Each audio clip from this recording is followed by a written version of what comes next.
What is going on, guys? Welcome back. I hope everybody had a great holiday break, spent some time with your friends, family, realistically knowing all of us in front of the TV watching sports with money on the line.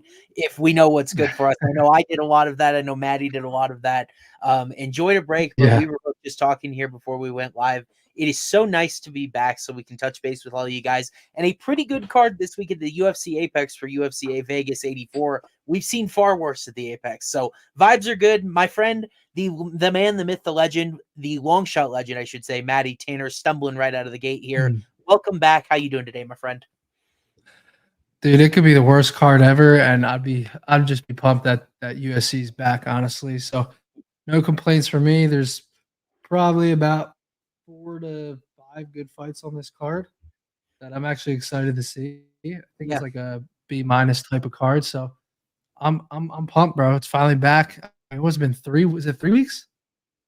Yeah, I think it was 3 4. weeks No, off? it might have been 3. It might have been 3. I kind of lost track of Was it time, 4? especially between the holidays. But I always like this type of card because it Yeah. is a new year. You start the counter. You 2024 year to date. You have a fresh year in front of you. And by the way, 2023 was my worst betting year of UFC ever since I've been doing this for years and years and years now. So I was excited to turn the page. I couldn't get anything right. It felt like I had you and I talked numerous amount of times, things that were very close, didn't end up breaking our way. Hopefully 2024 is a super, super lucky year. Yeah. So why don't we It's dive gonna right be, on? bro. This is the Yeah, year. why don't we Let's do dive it. right on in here? We'll start breaking down the fights because one of the best prospects, maybe in all of UFC, decided to come off the couch and save this first fight up on the card, and we're very happy he did because I think we're happy to talk about him again. That is Mr. Josh Van. At just 22 years old, he's going to step in and take on Felipe Bunes. I believe that's the pronunciation, making his UFC debut. I have been looking for it, haven't found it, but Felipe Bunes was originally scheduled to fight Dennis Bondar. Now Josh Van steps in on short notice. Josh is a pretty heavy-sized favorite. I'd say definitely in that above-average category. What are you thinking about Josh or Felipe or this first fight on the card in general, my guy? Yeah, no, look, coming in on short notice and he's a minus 250 favorite. Yeah. That's pretty telling right there. 87% takedown defense, 9.2 strikes landed per minute. Like, I like Josh Van, man. I like watching his fights. I think he's solid. I think if he keeps this fight on the feet, I could see him edging out a decision pretty easily here. But I think a good start to the card for sure. Yeah, I totally agree. I think it's kind of crazy how good he is for being so young. Like we know the holes and the things that he doesn't do well are going to be there. It's interesting that he made the decision to come in and take this fight on short notice because what we really haven't seen against Van to this point is a really, really dangerous submission guy. Felipe Bunes at least could be here in UFC, 8 of his 13 pro wins via submission. Like you said, when I look at striking numbers, when I look at striking efficiency, Josh Van averaging over 18 significant strikes a minute, landing over half of them, wildly impressive. And some of the body work he did in that fight against Kevin Vallejos, really, really telling as far as like the advanced technical ability he has as a boxer. So I'm on the same page here. What kind of makes you decision? He doesn't have a UFC knockdown yet. I don't really know much about Bunes' striking. I was just wondering if maybe you did. Yeah. No, I haven't watched enough footage on him. But based on what I've seen off of Van, I just like his volume, but I think he's okay power on the feet, but nothing crazy. Like you said, no knockdowns. Right. In his 2 UFC fights, and um, that first fight, that split decision was a really close fight. But then his Mhm. last fight was pretty overwhelming. 156 strikes to 75 in his last fight, and that was that was November 11th. Yeah, against This dude's Bulges. 11 years young, 11 years younger. That's pretty crazy. 11 years age difference here, 11 or 12. Yeah, I think at this point Van doesn't even have like his grown man strength at this point at 22. So probably not a lot of power relative to UFC. Some interesting things that I looked at when you look at Bunes' resume, it's not exactly like the strongest coming in. He's actually lost 4 of his last 7 fights. Like he has won 3 I believe 3 in a row to get here. He lost to UCA Formiga, former UFC guy here in this flyweight division regionally. Last fight was an impressive knockout in the first round, but I think I've told you this before. I'd almost rather see like length. I like what I've seen from Van because I have this larger sample of data of him excelling in the striking department. Anybody can get lucky with a Yeah. knockout. And Van has a 63% striking defense, hasn't really shown to get wobbled by any sort of punch so far. I kind of am leaning Right. Van by decision with you, and I just don't think that Bunes has like super, super high level submission skills to a point where Van is in danger. Now, interestingly enough, this number was minus 250 yesterday. It's now minus 235 as we sit here live on FanDuel. So Okay. a little bit of money going Bunes' way. It's not Yeah, mine. that's I don't interesting. have a strong lean on this fight at the end of the day. Yeah. No, I'm with you there. I want to see what that decision prop looks like, though, for sure. Yeah. Let's We'll move see if we on. can get a good number on it. So we'll move on to the next fight. Couple of Dana White Contender Series debuts on this card from last summer that Maddie and I donated to. This is one of them. Australia's Tom Nolan coming in at 23 years old. Explosive, violent knockout. I think it was the first knockout on the Contender Series all of last season. Dana White called him a straight up killer. I tend to agree based on what we saw taking on Nicolas Motta here. And Nicolas Motta made you and I very, very unhappy. There was that refereeing situation against Trey Ogden where Ogden very clearly was sinking in a submission. The referee jumped the gun for no reason, ended up getting a rule to no contest. But we saw what happened with our eyeballs there. Motta loses. He's trying to get back on the horse at the end of the day here against Tom Nolan. Do you think he will as a modest underdog? He is the one with experience here, but we'll dive into this one and see what's going on. Yeah, bro. I can't believe that Nicolas Motta fight against Trey Ogden. Like I'll never forget that because I had Ogden late. I think it was a late sub, and I had the double chance by sub decision. I think it was, if I'm not mistaken. But that was just such a sick beat. Like I agree, the ref made a mistake and he didn't tap, but he was on his way to, and like that was just such a brutal beat for Ogden there. But no, I mean, I think Tom Nolan's legit. Like he's massive, bro. He's 6'3", 76-inch reach advantage. Kind of reminds you of like a Dan Hooker almost. Dan Hooker, Jalen. Well, there you go, Dan Hooker versus Jalen Turner, and that was an absolute war. So, but no, I think he's a good favorite here. I think he can finish Nicolas Motta. I'm not very high on him. I know he's the experience factor. This almost reminds me, what was the fight? The Cody Brundage versus who was it just recently last year? Zach Reese, right? It kind of gives me that type of vibe where like you're getting kind of like a middle guy and like has the experience and he's fighting the prospect coming up. But I think he gets this done inside the distance here. I don't think we're gonna see a fraud check there. Yeah, I think if anybody might be a little bit fraudulent, it might be Motta. We talked about it before the Ogden fight. His only UFC win at this point came against Cameron Van Camp, who Fialho knocked out as well. Not really a UFC caliber guy. The Ogden result was lopsided regardless of what the box source said with a no decision. And then you look at Motta's other fights, knocked out by Jim Miller, knocked out by Eduardo Torres. And I generally don't think he's got like a horrible chin. Like a lot of those guys have power. Maybe Jim Miller's the concerning ones of there.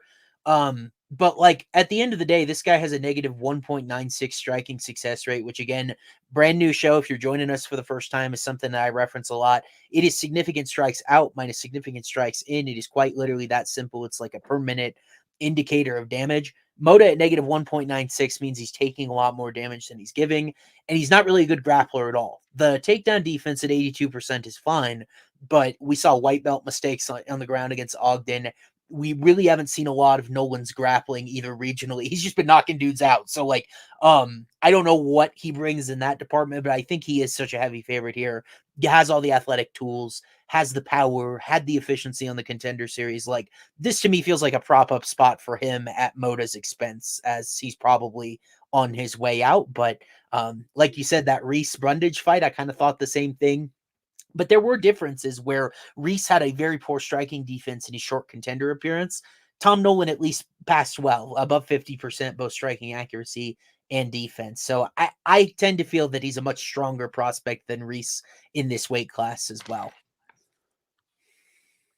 Yeah, no, I'm totally with you. I'm feeling a round 2 finish for Tom Nolan.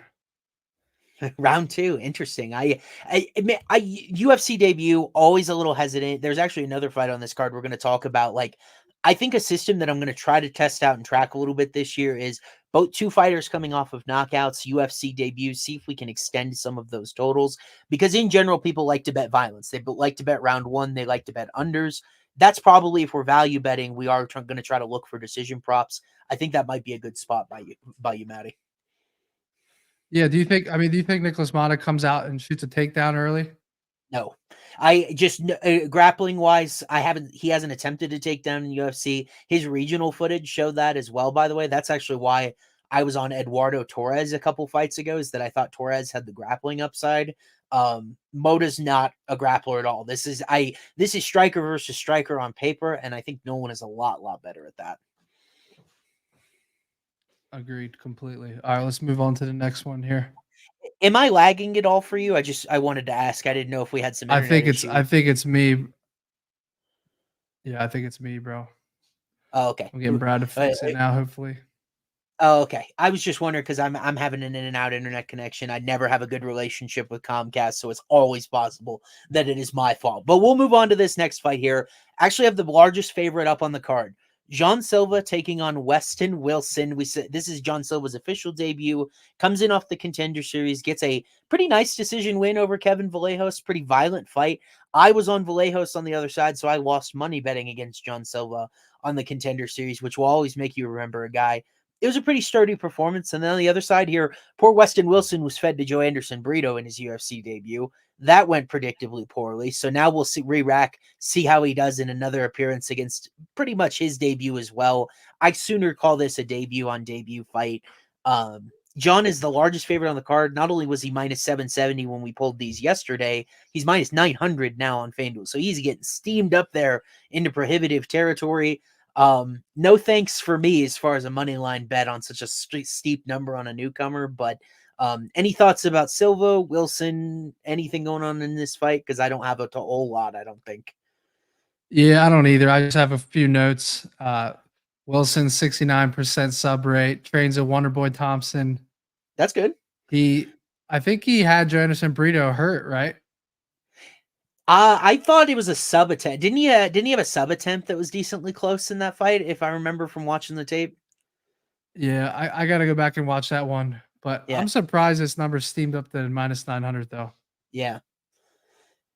I just think the problem with Wilson is that I look at his competition and he's below even what you usually see from like a UFC type of prospect. You look at Wilson's previous competition, it didn't really offer much resistance. He actually had his last 3 fights before he got to UFC had a below 500 professional record regionally. He did get the call because of his connection to Wonder Boy.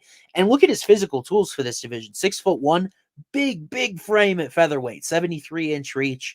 And like the thing about it is when you see a line this wide, you've got to assume that there are physical advantages that the other fighter is not going to overcome. And Jean Silva just really didn't overwhelm Kevin Vallejos at all. Vallejos only 21. Neither fighter was really in jeopardy of going out in that one. It was a competitive fight, but Silva didn't appear to have a ton of power.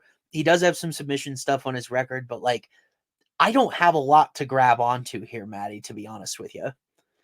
Yeah, I want to see what that submission prop pays. I gotta find out real quick. Wilson or John Silva? Wilson.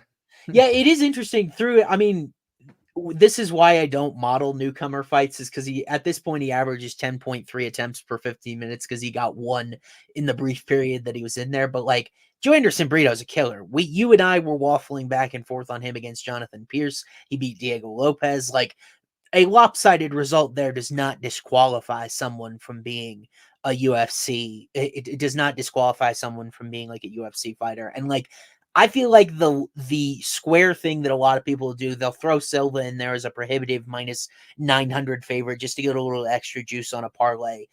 I couldn't caution against that as much. Maybe he wins comfortably, but we didn't really learn a whole lot from him on the Contender Series. Just a plus 1.07 striking success rate. That wasn't dominant. Very average efficiency metrics against a guy we don't even know is UFC caliber. Landed 1 of 3 takedowns. There's just not a lot of special here. And at this price, I would want special. Yeah. Yeah, Wilson by submissions plus 1100. And then Wow. Silva by submissions plus 275. Does Silva have a the one thing I don't remember checking is if he had any weaknesses with submissions regionally. He's never lost by submission regionally, has a pair of them. Last one coming in 2021 via guillotine choke. So not a I could conceivably see Wilson having an advantage in the submission department here, and you don't really want an advantage in any of the key departments if you're going to lay minus 900. Wilson now coming back at plus 520, right? So Right. maybe that long shot dart on Wilson is all that it is. I think in lineup formats like what I do and what I talk about on my podcast, where John Silva is a potential guy you fit into a fantasy lineup, you may have to consider it. But the thing about Wilson that is so discouraging for me, didn't defend the burrito takedown, just a 26% striking defense. That was what a lot of guys that I talk to that do film analysis, he's very hittable on the feet, and that's the concern against a guy in Silva that, at least looks like he should theoretically have power. That Vallejos fight was kind of a weird trip for me, is what it felt like, just because it felt like Vallejos just kind of wasn't there present in the moment, maybe some jitters or something, where he was having success and just wasn't very aggressive. But I'm rambling a lot here, I think, just because I don't have a lot to say on this fight. Yeah, no, it's all good insight for sure. So wide fight. Let's move on to the next one here. We'll move on. I do feel better about this next one because we have got a. I don't know if one second. Okay, cool. There we go. We got a Basharat bro in the next fight up on the card, and so far, if you've clicked the name Basharat on FanDuel Sportsbook, you are 7 for 7. Him and his brother Javid Farid and Javid Basharat have won all 7 appearances. Of course, the exception was a no contest that voided out against Victor Henry with that weird nut shot, where the doctor was saying that Victor Henry was fine and he proceeded to throw up continuously backstage. So I don't think he was fine. Believe it or not, that's not the first Abu Dhabi refereeing mistake that I will reference on the show today. We'll have another one coming up later. But Farid, his brother, here is back at the Apex, taking on Taylor Lapilus, who comes back for a second stint in UFC, home country of Paris in France, gets a big win over Callum Loughran, the Irish guy who is kind of playing the heel, saying French MMA sucks. If I get on top of Lapilus, I'll finish him and all that. And Lapilus delivered the performance there in his home country. So I actually think this is a really, really interesting fight. Basharat coming back at minus 295. You have a strong take on this guy, or any one of these guys that you're looking at, maybe that has a higher ceiling in UFC than the other? Yeah, I mean, initial read was Basharat double chance, sub decision. Maybe bring that juice down some, but the sub alone is plus 400. The decision minus 150. Yeah. And then Lapilus by decisions plus 450, by knockouts plus 700. Interesting. It is a very peculiar idea of betting against a Basharat, because both of them have sparkling analytical profiles. Like, they don't really do anything poorly. 63% striking accuracy for Farid, 58% striking defense for Farid. Both of those very good marks at 135. 83% takedown defense, mixes in his own wrestling well. I actually think this is going to be a really high level fight. Taylor Lapilus now 4-1 in UFC through two appearances. I would say the competition here is actually pretty equal coming into this. You look at these guys' last few fights. Farid Basharat comes in. I think he was the one that fought Matheus Midons. No, he fought Cledson. I got that wrong. He submitted Cledson Rodriguez, who came up from flyweight. Also had the win over Damon Blackshear that has aged pretty well, that Farid Basharat has. We got a question in chat, Maddie. Who is better, Farid or Javid? I have no idea.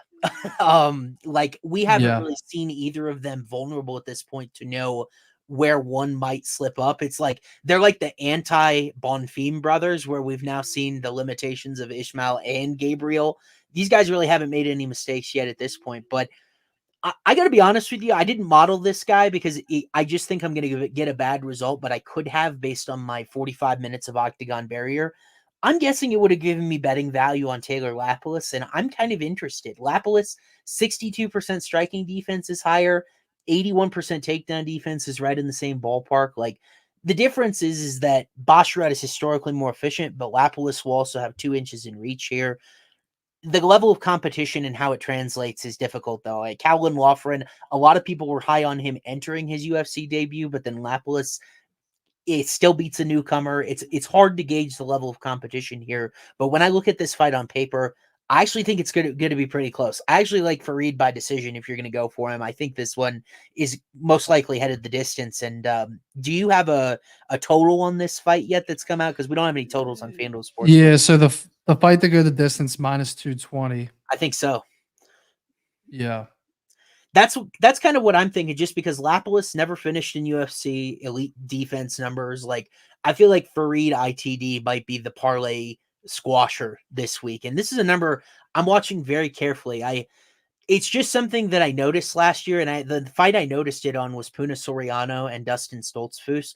FanDuel does not directly give splits numbers to me or anybody else like publicly. I don't have access to where the money is moving on FanDuel, but I check other money sites, and like for instance, that Puna Soriano against Stoltzfus fight, 95% of the tickets, 95% of the handle was coming in on Puna. That line did not budge, and no one could figure out why. And then Stoltzfus ended up dominating in bell to bell.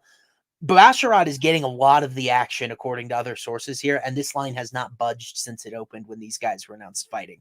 That is really interesting to me when Lapilus has a lot more experience. He's got these elite efficiency numbers I'm talking about. And this fight's going to be close, in my opinion. I would not want to be sweating out his money line here.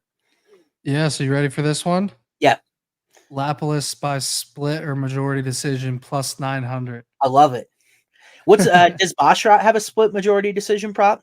Basharat by split decision plus 700. I think that's a really good way to value back him here, because if this is going the distance, chances are Lapilus.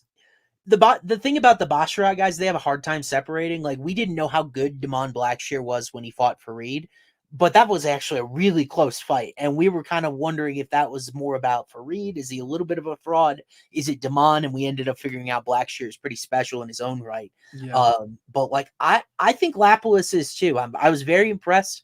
I was backing Loughran in his debut because I expected a power disadvantage, and I got the opposite result. Taylor was the guy that was landing the shots with more steam. Calvin really couldn't get anything going. So I kind of like Lapilus at plus 220. Again, not a huge like specific lean. And if you're new to the show, you're not going to hear anything by way of film analysis hardly out of me. It's not really my specialty.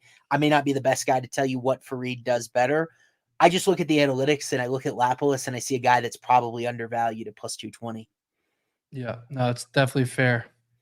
Let's see what happens to that number the next few days.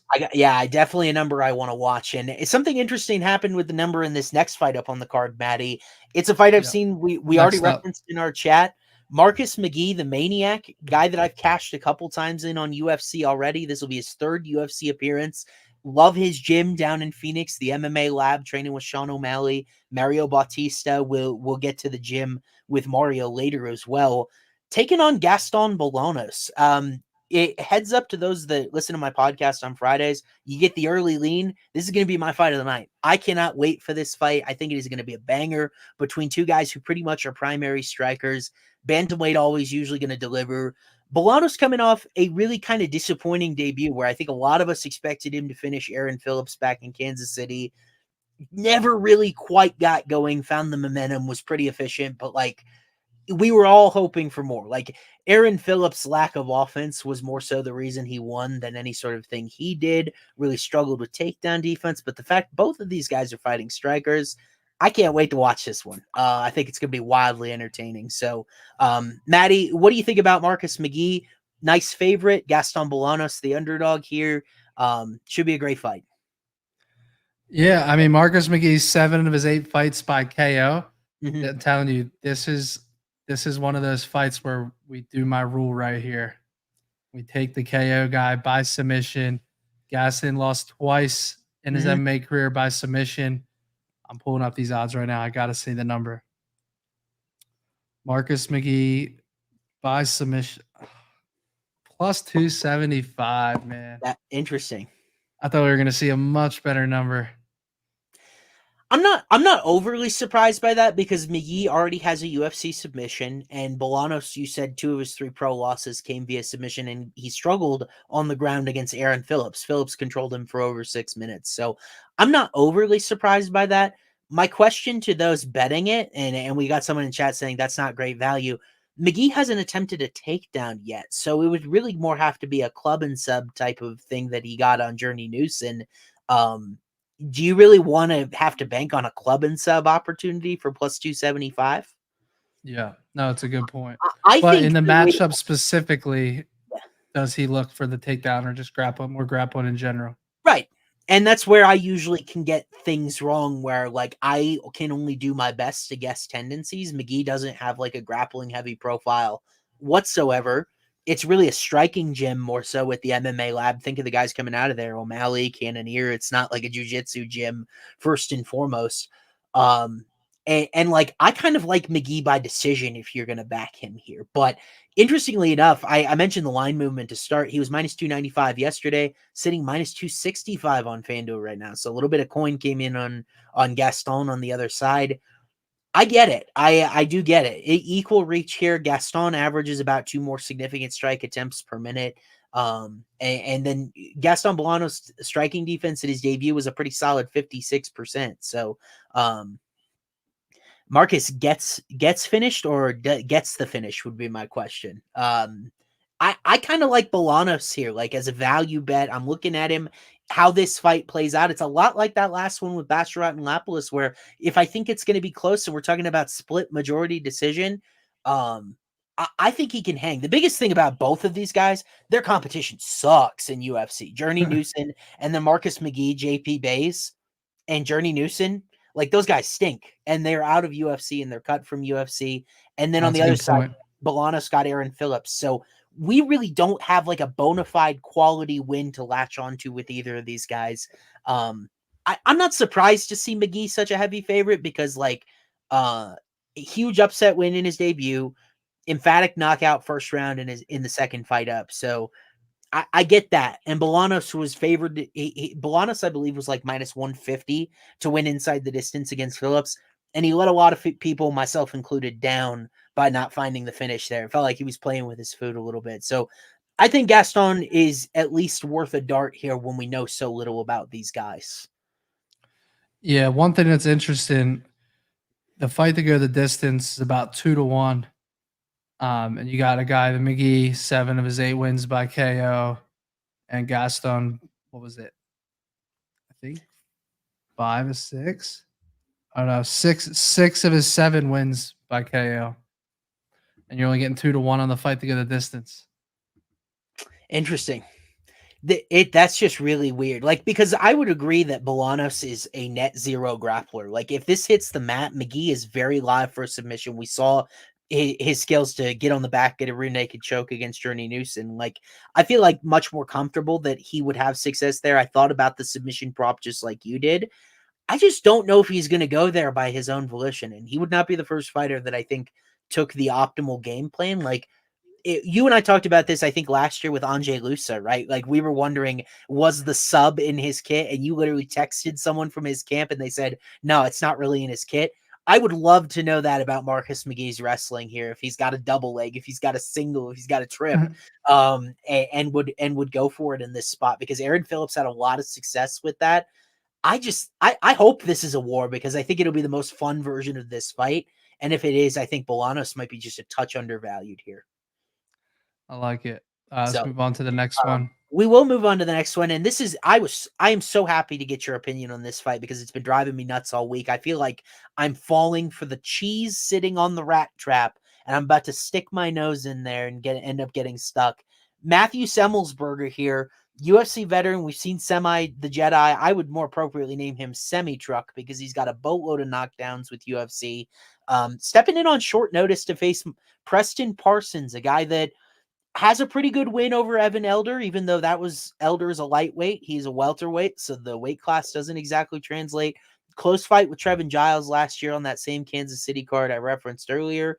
And Parsons' debut didn't go well either, knocked out by Daniel Rodriguez. So Parsons is 1-2 in UFC. Semelsberger has 5 UFC wins. It feels like there's tiers between these guys. but this betting line is really close. So I'm curious to what you might think if you have one of these guys that you're higher on than another. Yeah, this is a good matchup, mainly because these are two guys I can't figure out. Yeah. You look at Parsons, like I think Evan Elder is really good, right? I think that's a really good win. Yeah. But then he gets knocked out by D-Rod the fight before, and then the Trevin Giles fight, he loses a split decision. And then you got Semelsberger, who, comes out, gets some knockdowns on Jake Matthews, has unanimous decision. Right. But, can't beat Morono, gets out physical by Jeremiah Wells. Yep. And then gets finished in his last fight. Like, these are two guys that when it's good when the highs are high and then it's low when the lows are low. Like, it's two guys I can't seem to figure out. I tend to lean towards the plus money here. Truthfully, I like the dog in this spot. I just think, I would take plus money on either guy. I really would. Yeah. I mean, that's interesting that you say that. Parsons actually opened as a favorite offshore here. I just saw a tweet that said that from an unnamed sportsbook. It flipped to Semelsberger pretty quickly as like a small favorite here. How about I make the case for Parsons, even though I think I like Semelsberger. Parsons 3.11 takedowns per 15 minutes with 33% accuracy. So he's a pretty high volume wrestler, averages like 9 attempts per 15 minutes. Semelsberger just 50% takedown defense. Yeah, we saw him struggle against Jeremiah Wells. Wells was really able to control him that entire fight.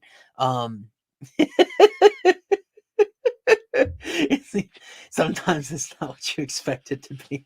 I don't know what to do with that analysis, but like, Semelsberger I used to have a good read on him, and then these last few fights I've been just kind of shaky. Like, I liked him a lot against Alex Morono. Morono got the better of him that night.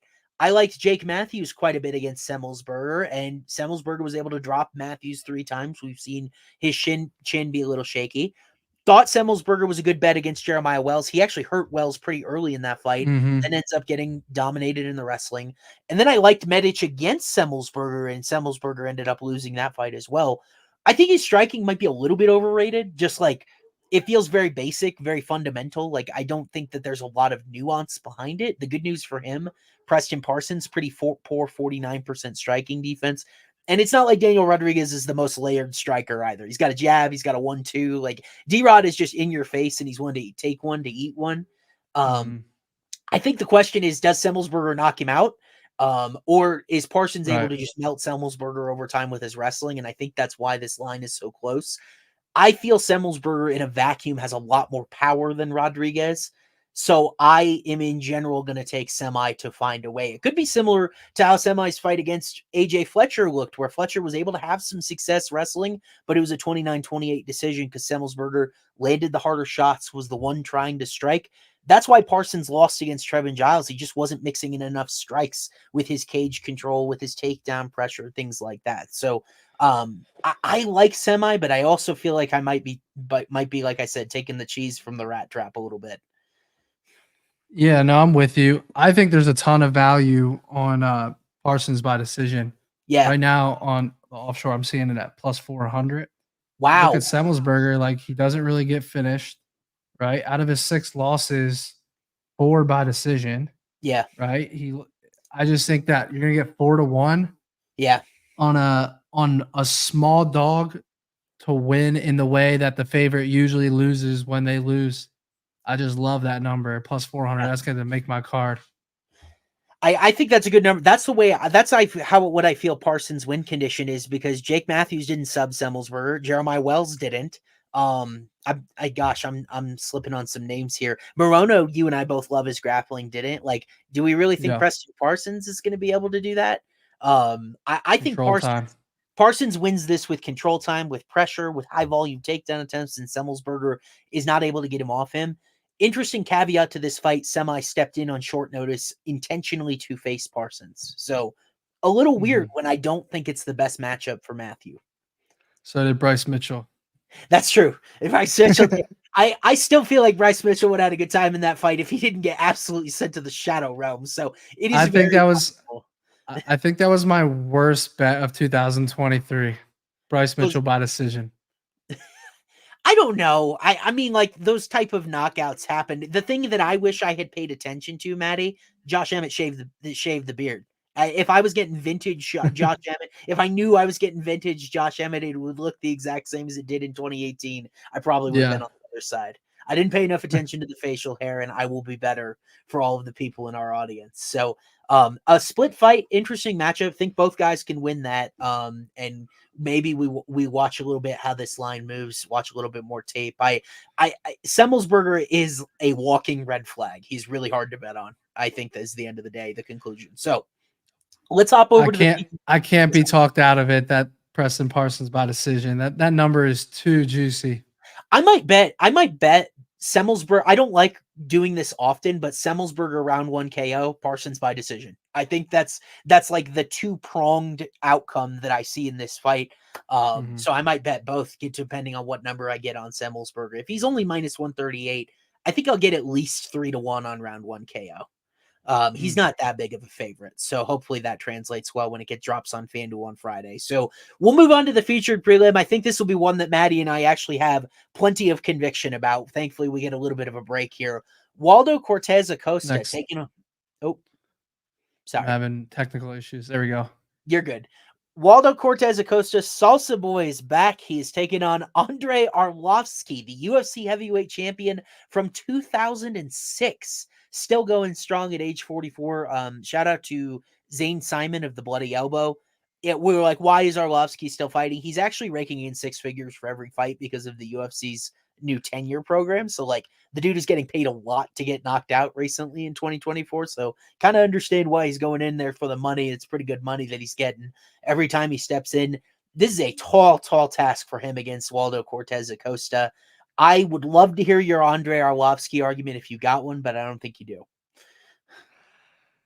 I mean, I didn't initially, and but plus 430 is making me like think a little bit.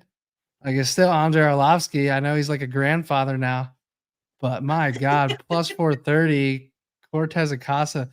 You know, this is honestly kind of a sell spot for Acosta after that last fight.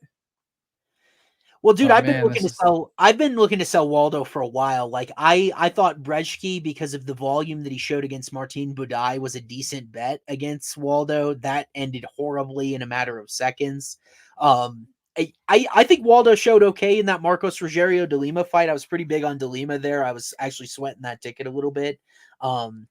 We know what Waldo is and what he isn't, right? Like, doesn't really have any sort of grappling skills. Luckily for him, Andrei Arlovski last landed a takedown in 2018. His last submission attempt came before Barack Obama's first presidency. So I think we're okay on this just being a striking match. But, like, the thing that I got bit by Arlovski coming out of the COVID break is he has this way of fighting his exact style of fight. You know what I mean? Where he drags you into the mud. It's low volume. I took a bath with Tanner Boser against Arlovski a few years ago. I thought Boser was going to knock him out cold. Arlovski kept that fight slow, low volume, ended up eking out a decision. And if Waldo's not careful, he could get pulled into that as well. That's the vintage Arlovski fight style, I think, if you're trying to formulate an argument for Andre. Yeah, he literally got outstruck 2x against Tanner Boser, but was a unanimous decision, 68-34, but he won the decision. And then the next fight, he fights Tom Aspinall. I think I remember how that one went for him, given that Tommy's the heavyweight champion of the world now. But I need to see the DFS lines on this one. Hold on. Yeah. I will say, as somebody who has sold Waldo quite a bit, like I have felt like he's one-dimensional, maybe not as powerful as reputation. I believe he's a better striker at just about everything than Dontel Mays, and Dontel Mays just knocked Arlovski out in the second round. Dontel's a guy that I've really struggled to get behind and find out what he does well. I know at least Waldo, great volume, averages about 14 significant strike attempts per 15 minutes, lands about half of them. He's pretty good with the low kicks, and Arlovski doesn't really have a lot of steam on his low kicks at that point, and that's where Waldo has been most vulnerable. I would say sometimes with the low kicks, we saw Rogerio de Lima chop at him with those. There's just not a lot of punching power coming out on Andrei Arlovski at this point. I don't know how a guy with as much volume as Waldo gets lured into that sort of Arlovski style fight, I honestly think he knocks him out. And this is from a guy that doesn't think Waldo is. I generally think Waldo's overvalued, but like I don't really know how I can back the other side in this matchup. Yeah, I mean, the fact that the DFS app, Cortez-Acosta's significant strikes at 38.5. Yeah. When he lands 7 a minute, Yeah. that's pretty telling. So they don't think they think this fight's over within 6 minutes. Yeah. I do too. Sounds, yeah. I mean, it's so chalky, but at this point, Arlovski is starting to show his age finally. He had been defying it for a while against some guys like Boser. I think he fought Carlos Felipe as well, kind of a high volume guy. Jake Collier, not a lot of punching power. Jared Vandera, man, like Cortez-Acosta is better than all of these guys, my doubts aside. And the biggest thing is that our Andre doesn't really have the wrestling element that I want to see Waldo have to face. Like, if you think Waldo Cortez-Acosta is worth like a dart as like a future champion, I imagine him fighting Curtis Blades is my initial take is like on that, but we won't even have to come close to answering that question on Saturday. Yep. Well, him to win by knockouts -180. Wow. That's honestly a pretty good number. No, I was going to say it's not that expensive for a -700 favorite. Yeah. And this number, I think you look at the round 2, which I want to see what that is. You got to pray that Arlovski survives 5 minutes and then you get a decent number. Right. There's only so high they can make this line at heavyweight. Like I think the largest heavyweight line I've ever seen was Alexander Romanov against Chase Sherman. Like he was like -1800 or something, but Romanov, you had the security that he was just going to go through a guy with no power and just take him down with a double leg and submit his ass. Like Waldo is going to have to at least play at distance, and that is still probably a dangerous game against a heavyweight who's in shape and has a lot of experience. So yeah, Waldo in round 1 by knockout +240, round 2 +300, round 3 +550. Good number. I think. Yeah, would you not look at a round 1-2 sprinkle? Yeah, absolutely. If I can bet a half unit on each and profit off of that, yeah, that's a nice stand to take. Right, because if it gets to round 3, Arlovski's probably surviving at that point. Yep, I think. I agree. I think it's probably going the distance at that point, probably in Waldo's favor, but you never know. Like I thought Boser was going to cash that decision because he was up way, way far on the significant strikes, and the judges gave it to Arlovski. I don't want nothing to do with this fight if it heads to the cards, but like I'm with you. I think round 1-2 sprinkles the play, and a lot of times we get better numbers on FanDuel, so optimistic we'll get a better number. And that's a good comment down there. Moicano is teammate with Andre and said he should retire. Yeah. Good insight. It's just hard when like he is raking in 6 figures every time he fights. He gets knocked out for a little bit, and it's good money because the UFC pays based on tenure, and he's been there since 2001. So it's good money. He's one of the few that's making good money that it makes sense to fight, even that if he's not in a chance to compete. But we'll hop up onto the main card here, Matty. Next one. I think when you and I were talking before the card, this is exactly the type of fight that popped in my head. This is a banger. Like for an Apex main card event here, Phil Hawes taking on Bruno Ferreira. These guys have both had super high highs in UFC. They've had super low lows. We've seen Phil a little bit longer, but Bruno Ferreira, maybe the most impressive win of the bunch against Gregory Rodriguez in his UFC debut.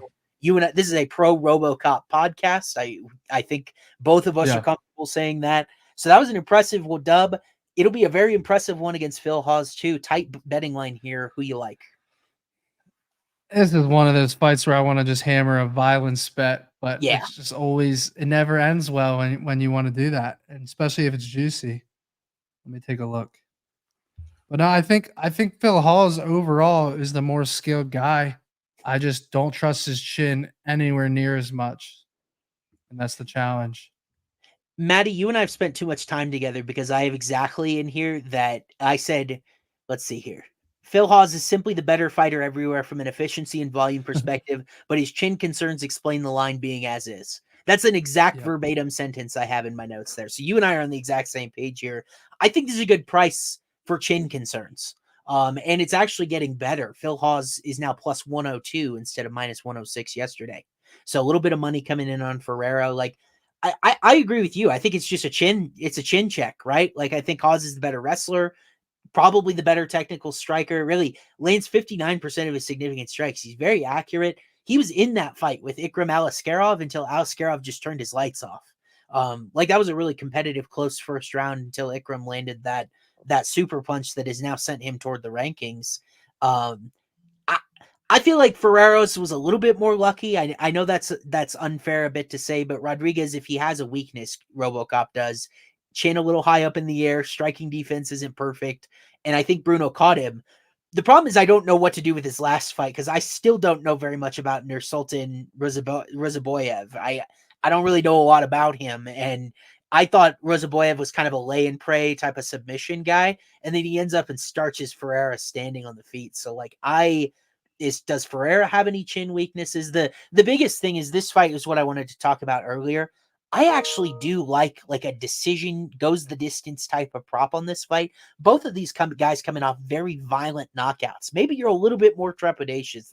That's a system that I want to track here in 2024 as like a New Year's resolution. It's something that came to me when previewing this fight, and it makes logical sense to me. So maybe these super violent, and you're like, it never seems to work out. Maybe that's the reason, is because these guys come out of wars and they may want to take it easy a little bit. And I think the easier this fight goes, the more it swings in Phil Hawes' direction. Yeah, I mean, Phil Hawes by decision plus 650. Yeah. This fight to just go the distance is plus 450. I mean, that's an insane number. Yeah. And I agree with you. I'd love to see what that system actually is. Like, you got two guys coming off a KO. How often does that fight go over, or as well as how often does that fight go to distance? Right. I don't see that we have any other candidates for this on the card, because we have it's very rare that you have multiple sets of losers on a card. It doesn't happen all that often, so we may have to gather data a while, but I think our chat is actually nailing the dynamic here. I see Bruno Ferreira as kind of a violence war type of guy. Does Phil come out and wrestle? Does Phil try to wear on him, just deplete the gas tank? Like, we haven't seen Ferreira do any sort of point fighting, regional or otherwise. He's just he's a slugger. Whereas Hawes, we saw him go to a decision with Kyle Dawkins. We saw Phil Hawes go the distance with Nasruddin Imavov. So we know what that looks like much more so than how Ferreira will fare later into rounds. Yeah, I mean, Ferreira's pretty much kill or be killed. Yep. 10 wins by finish, 1 loss by finish. Yeah.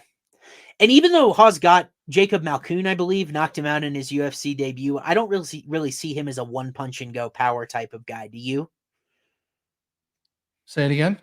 Do you think Phil Hawes is like a one punch and go power type of guy? I really definitely see not. Yeah, I don't think so either. I think he's skilled. Agreed. I think he's extremely skilled and well rounded. Mm-hmm. Got the experience, the reach advantage, the wrestling advantage. Yeah, it comes down to does he get caught? Yeah, does he get? And the chin is very, very concerning. Chris Curtis got him in the first round. Ikram got him in the first round, and who's the other guy that got him in the first round? Dolidze. Yeah, Dolidze. And Dolidze is, I mean, like, none of those names that I just read, those guys are all ranked middleweights. So it's like there's only so much shame in losing them, but to all lose by first round knockout, that's a chin concern. You have a powerful puncher here. But Ferreira didn't get Rozaboyev out of there, and I don't know much about Nursultan at this point. So I love that Phil by decision number that you read. If I get that at like 7-1, chef's kiss. I love that. That'll be one of my marks on Saturday. Let me see real quick before we go into the next one. Mm-hmm. I'm just curious what Phil Hawes to get knocked out in round 1. So Ferreira round 1 knockout plus 275. I think that's appropriate. Let's put a percentage on that, and let's see. I'm not opposed to playing that and Phil Hawes by decision. That's about 26% of the time. And that's kind of the way I feel about this fight. I can't model it because Bruno's only been in there like 3 total minutes at this point. But I feel like about 30% of the time Ferreira knocks him out in the first round. I think the other 70% Phil Hawes wins with his reach at distance, with his wrestling, you name it. So I really like the value I get on Phil here. I am very aware of the way it could go wrong. Here's the last thing I'll say about Phil Hawes. Yeah. You know how high I am on Ikram. Yep. me too. So I don't take nothing away from him in that fight. The problem is he's just 2 of the 3 fights before he's been finished in round 1 as well. Mhm. But again, like you said, those are quality guys. Yeah, it's just all Quality about the tool. chin. And if there's anyone that gets chin betting wrong more than me, I'd like to meet you because I all the time if I fade the guy's chin, all of a sudden he becomes Iron Mike Tyson. If I target the guy's chin, I'm terrible at betting chins, but I do like Phil Hawes in general, and I don't think he should be an underdog to a guy with this little experience. So we'll move from that banger to another one. Next up. Yep, at bantamweight here, Ricky Simone taking on Mario Bautista. I don't know why that's my bad on the typo. We turned Mario Bautista into Mauricio Shogun Hua almost, but but this is a bantamweight banger. It's kind of absurd how deep this division is that this fight is like at least taking place on the fringe of the rankings. Sebastian rightfully pointed out, like your Cody pick, like the Cody Garbrandt, Same. got that chin pick wrong too. I don't bet chins. I've just had bad luck, but 2024 is a new year. We're going to manifest positive things is what we're going to do. So, Yes, sir. Ricky Simone, Mario Bautista, this line is actually skyrocketed. Ricky was minus 166 yesterday. He's now minus 184. And like, I modeled this fight. I sat and I thought about it and I thought about it. And then I came to a pretty underwhelming conclusion compared to my model. What do you think when you match these killers at bantamweight up against each other? Yeah, I love Ricky Simone by decision. I think the number right now, plus 140. Yeah. I love that. I don't see much finish in equity. I see a lot of takedowns, a lot of control time. Mm-hmm. And I don't think he's able to get the finish on the ground. I just think I really like that number. 3-round fight. I mean, Ricky Simone looked good in the Song Yadong fight. You know, I cashed on that Song Yadong round 5. So that was huge. But I mean, I was sweating because I sprinkled 3, 4, 5. Yeah. For Song. But no, Ricky Simone's good. Yeah, I mean, both of these guys are pretty. Were you on Mario Bautista against Blackshear, or did you have? I was on Blackshear. Okay. Yeah, it was a very close fight. It was a close fight, and honestly, I was on Bautista, and I thought I dodged a bullet that night. I felt like Damon very easily could have gotten the nod in both of the first 2 rounds there. I think Mario rescued himself in round 3 with a takedown, but like Blackshear, if you remember, was on 7 days notice. He had just beaten Jose Johnson the week prior, cut all the way back to 135, and then was very competitive with Mario. Like, the thing about Bautista is I like him a lot. I just very much question the level of competition because before Blackshear, Guido Canetti, Benito Lopez, Brian Kelleher, Jay Perrin, Trevin Jones. Not exactly a lot of high-level measuring sticks for a guy that just fought Song Yadong, right? Right. And I think that's where my model got this fight wrong because it actually has Bautista favored. It has him as a minus 120 favorite. And the reason why is because Ricky Simone, not a lot of striking volume.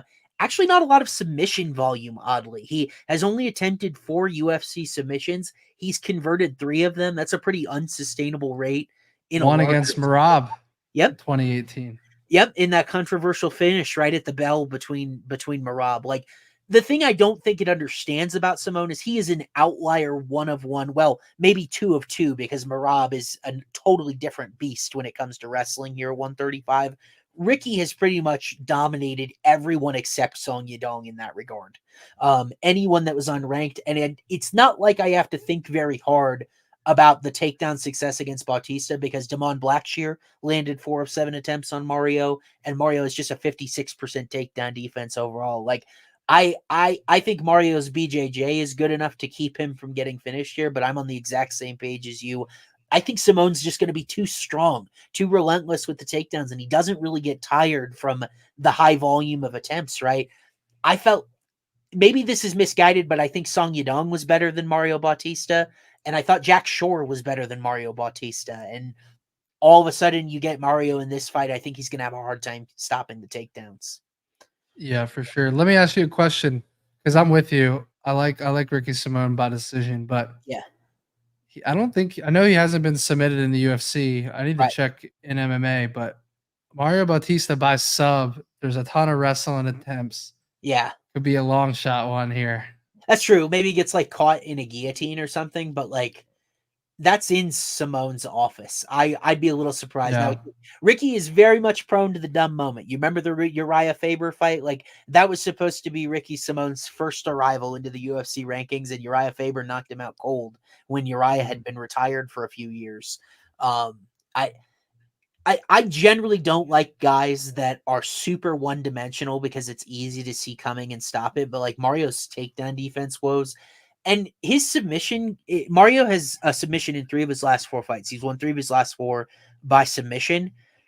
Before that, he had been submitted by Corey Sandhagen. We hadn't really seen it a lot. And you look at some of the names on here, Brian Kelleher, Benito Lopez, Guido Canetti, they're not like high level grappling dudes. So Simone is working in his office. Does he get, I assume it's always possible when you've got like a spam wrestler gets caught in a guillotine choke. Maybe that's how you hedge out a Simone position, but I understand why Ricky is taking heavy money here. Yeah, I could see more so than the guillotine. I could see like a crazy scramble where he finds his back. Yeah. I mean, Ricky Simone's one submission loss was by rear naked choke, and Bautista's last 2 subs rear naked choke. Again, it's a long shot one. I like Ricky Simone by decision, but I do think that's a long shot worth taking a look at. And Bautista has the right type of tools, right? Like he's got the submission skills. He knocked out Miles Johns, or was it Miles Johns with the flying knee? I think it was Miles Johns. Yeah, it was Miles Johns with the flying knee. And like that's another thing that if you're coming in on a takedown entry, Derek Lewis with an uppercut on Curtis Blades years ago, or the knee, you know, like Bautista's crafty. So he's got a few different ways to win this fight. Like I don't think Simone is an auto bet at minus 184, but like maybe this is a win for the model, but I just look at it and I don't think it's properly weighting how much of an advantage Ricky should have getting this to the mat. So we shall see. Let's Maddie, I can't wait for this next fight to talk about it with you. I'm so intrigued to see your take on this next fight here. All right, let's move on to the next one. I think we're aligned there.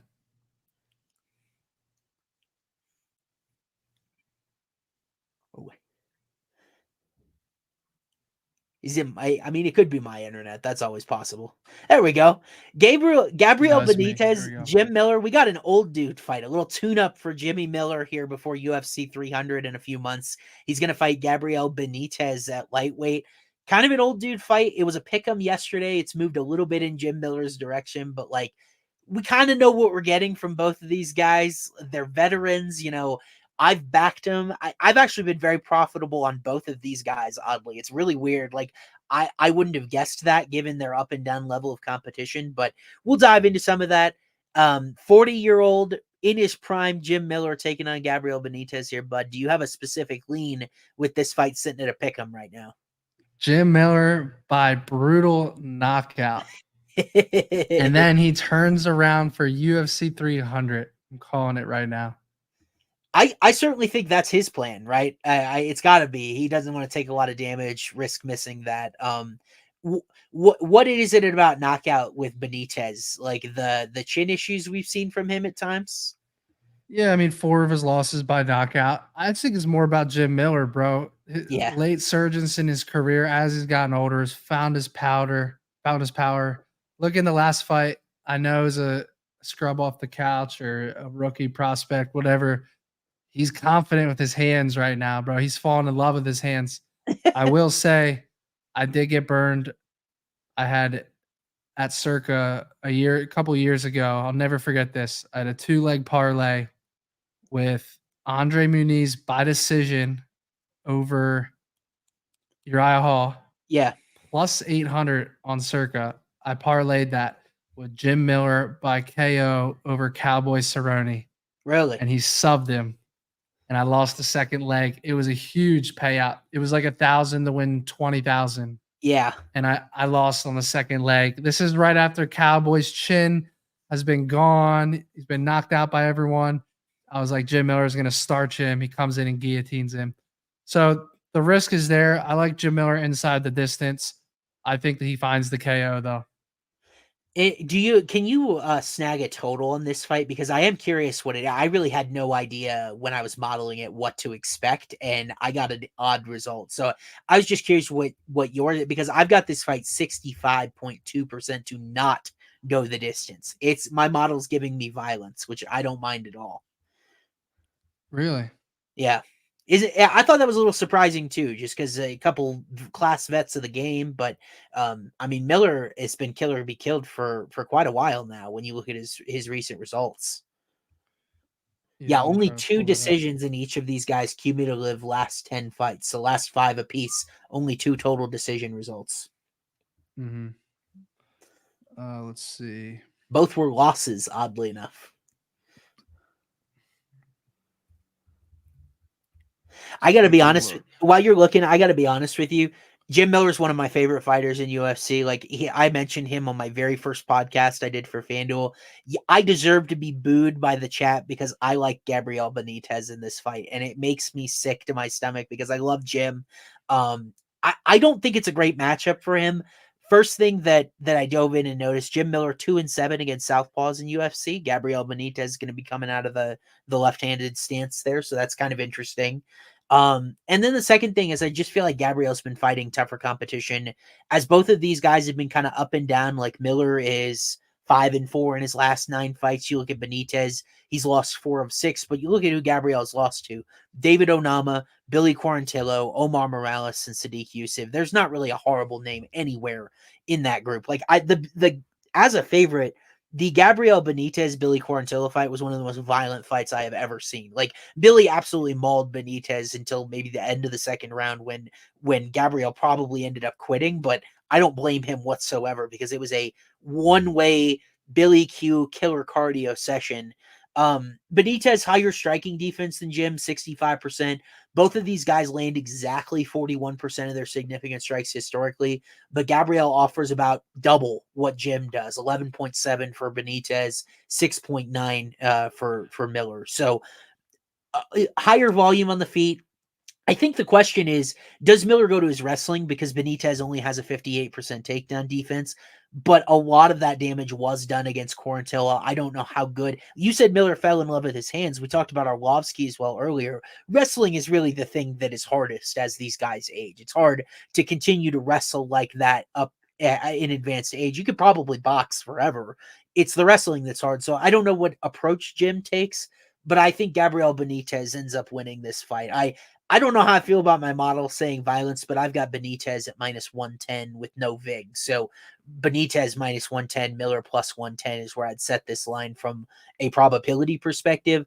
I think the value is on Gabriel here. And of course, the 5 years of age, probably notwithstanding. And both of these guys are former featherweights. So boo me all you want, because I hope Jim Miller wins this fight, but I do think Benitez wins it. Yeah. The fight to not go the distance, -275. Okay, so the odds makers are saying violence as well. That makes me feel better. Yeah. 73.3% implied there. So I'm actually showing value on the over, if nothing else, but like right. The strong lean there from both odds makers and myself is an early finish. And I would agree. I think that favors Jim, doesn't it? I feel like Benitez, if this was going to go 15 minutes, might be the prettier striker of these two. Mm-hmm. Yeah, you got me torn on this fight now because I think I'm a little biased. I love Jim Miller. I love Jim Miller too. I let my model help me check my bias, but then at the same time, I looked at Benitez's recent competition list. I'm like, this guy's washed. I don't know, man. Sadiq Youssef, Billy Quarantillo, like they're pretty good guys to lose to. Now, I don't know. I think this is Benitez's second fight. It is his second fight at lightweight. He got a win against Charlie Ontiveros that I barely even count as a win. Ontiveros was terrible. So, this is his second fight at lightweight. Jim, much more experienced in this weight class, much more established power history at this weight class. I think the odds are very appropriate that it's a close fight. Don't see a lot of betting value here. Agree. Let's move on to the next one. So co-main event time here. I can't get my head around this fight, man. Like this is not the first time we've seen Matthias Nicolau and Manel Kape. Nicolau got a split decision back in 2021. Now we will re-rack them. It feels like this flyweight division is notorious for rematches, right? We just had Pantoja Royval. We've had Moreno Figueiredo 4. Like these guys can't seem to get away from each other at the top of this division. Manel Kape, a pretty sizable favorite here in the rematch, despite losing the split decision. Most of the media scorecards, though, gave it to Manel. Both of these guys really talented flyweights inside the top 10, I think actually top 6. This probably a title eliminator. Are you taking the chalk with Starboy, or do you think Nicolau's betting value might be an interesting dart in this one? Yeah. So I like Manel Kape to be future champ by the end of the year. So I'm clearly picking Manel Kape here. With that said, I'm not laying minus 265 in this fight, in a fight where he's lost to Nicolau previously. So I look at maybe a decision prop here. I don't have that many concerns on Nicolau getting finished in his last fight. I think it's just when you're fighting Brandon Royval, that's just the type of fight it is. I could just see Kape getting his revenge in this fight, Yeah. winning like a 29-28 is how I see this fight going. So you're leaning decision. That's interesting because I hear a lot of Kape folks talking about knockout here. Nicolau, I don't even know if it's a chin thing. Like it was a flying knee from Brandon Royval, and then years ago Dustin Ortiz got him with a head kick. So it's not really been like a defensive concern or a chin thing. Like it's taken something pretty special to get Nicolau out of here. These guys have matching ages. Kape was a pretty big favorite in the first fight as well. I think Nicolau's undervalued here, man. I really do. Like when I look at these two side by side, since their rematch, we just haven't learned a lot about Manel Kape at this top level. I know that's going to sound crazy because a lot of people are in love with the striking, and I understand that. Very, very fast, very quick. Lands 54% of his significant strikes at averaging over 10 a minute. So on paper, my model can see Manel Kape as an unbelievable striker, but the caveat being the competition. Ode Osborne, Zhalgas Zhumagulov, notorious free win here at flyweight. And then Anderson Dos Santos in his last fight was making his UFC debut. Really, the one ranked victory was David Dvorak, who at this point has also lost to Steve Erceg. So Nicolau, inside the top 5, loses to Royval. I don't really know if we've learned a lot about Kape since his fight with Nicolau, loss. His fight with Pantoja, loss. Like, do you think there's any part of the hype behind Kape that might be a little bit far-fetched? Because, like, I don't understand film acumen, so, like, I don't have any film acumen. I don't really see it, personally, when I, like, look at his resume and his list of wins. Yeah, I mean, like I said, even though I think Kape could be future champ, and again, I'm playing a number on that. I want everyone in the chat to understand that I'm playing a number. I'm not picking him in a pick'em over any of the top 3 guys. Sure. You know, I'm playing a number at the end of the day when I'm betting a future like that. With that said, I think the value side is Matheus. You know, it's just a guy that already beat Manel Kape. You're getting over 2-1 on him. It's a buy low spot coming on. And again, you nailed it. Mm-hmm. It's not like this is a guy that has holes in his striking. Nope. And could get flatlined by Manel Kape. This is more of a guy that, you know, a knee, a head kick. Yeah. Like, I think anyone in that division, maybe minus Brandon Moreno or Pantoja, goes out off of that. So, yeah. This is a tough one. It is a tough one. The thing about Nicolau is I think he's generally undervalued here. Best striking defense within the flyweight rankings, 66%. Best takedown defense within the flyweight rankings, 93%. Really, if you're going to beat him, it does require some sort of circus maneuver, like a flying knee. Like a lot of guys are not going to be able to handle him per minute. If Kape is going to win this fight, I think he has to do so with volume. That's what has historically gotten the best of him. But the problem was, Anderson Dos Santos in his last fight, I hope I'm getting that name right. I am not. Oh, Felipe Dos Santos. Felipe Dos Santos, yeah. There, Anderson was a bantamweight years ago. Felipe Dos Santos. Felipe was landing in that fight as well. He landed 99 significant strikes. It was not competitive. I thought Kape clearly won all 3 rounds, but there was some damage there, and Nicolau is a much higher level fighter at this point than, like, remember how brutal that knockout of Matt Schnell was? He was surgical. I was so confident in Nicolau against Royval, and I don't Yeah. love to use the F word, but that felt kind of fluky. I think if you matched Nicolau and Royval against each other 100 times, I think Nicolau wins like 75 of them. I just feel like he's a lot better than Royval.